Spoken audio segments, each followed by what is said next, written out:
We all no আমরা ADH hormone জীবনে কোনো না কোনো সময় শুনেছি, বিশেষ করে যারা সায়েন্সের স্টুডেন্ট 11-12-এ পড়ছো তারা তো আরও বেশি শুনে থাকবে।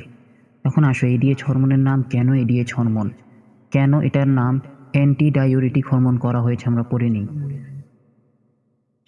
ইউরেসিস শব্দের অর্থ হচ্ছে মূত্র উৎপন্ন করা, আর ডাই মানে কি দ্বিগুণ, মানে এমন কিছু ইউরেসিসটাকে এমফেসিস করানো হচ্ছে।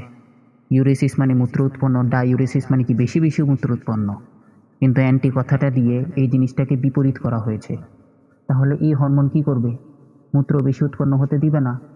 এখন প্রসেসটা কি?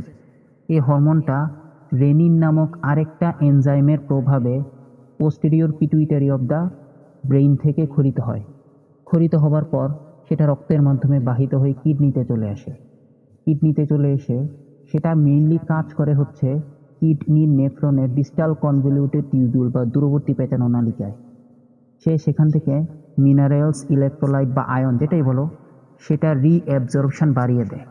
এখন we all know the minerals are hydrophilic in nature, so they attract fluid with them. তাহলে মিনারেলসের সাথে ফ্লুইডও রিঅ্যাবজর্ব হবে। তাহলে ফ্লুইডের রিঅ্যাবজর্পশন বাড়ানো মানে কি? মূত্রের পরিমাণ কমে যাওয়া। এভাবেই সে মূত্রের পরিমাণ কমিয়ে দেয়। তোমরা একটা রোগের নাম শুনেছ, ডায়াবেটিস ইনসিপিটাস। এই রোগটা কেন হয়? এটা হচ্ছে এক ধরনের সেক্স লিঙ্কড ডিসঅর্ডার, যে ডিসঅর্ডারের ফলে এই এডিএইচ হরমোনের অভাব হয়। এডিএইচ হরমোনের অভাব হলে কি হবে? এই এডিএইচ হরমোনটা দূরবর্তী পেঁচানো নালিকায় গিয়ে রিঅ্যাবজর্পশন অফ দ্য মিনারেল বা ইলেকট্রোলাইট বা আয়ন কম করবে। কম করলে অনেক বেশি বেশি পরিমাণে মূত্র উৎপন্ন হবে, কারণ রিঅ্যাবজর্পশন কম হচ্ছে। এই রোগটাকেই বলা হয় ডায়াবেটিস ইনসিপিটাস।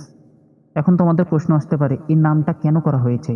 ডায়াবেটিস তো বুঝোয়, আর ডায়াবেটিস মানে ব্লাড গ্লুকোজের পরিমাণ কিছু একটা হবে। কিন্তু আসো, এখানে আমাদের কাজ হচ্ছে ইনসিপিটাস কেন নামকরণ করা হয়েছে।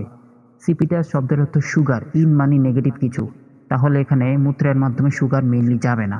ডায়াবেটিস মানে বহুমূত্র, আর এই বহুমূত্রের ফলে মূত্রতে সুগার থাকবে না, কারণ এখানে বহুমূত্র হয় ফ্লুইড বেশি যাওয়ার কারণে। আশা করছি তোমরা এটা বুঝতে পেরেছো। Thank you.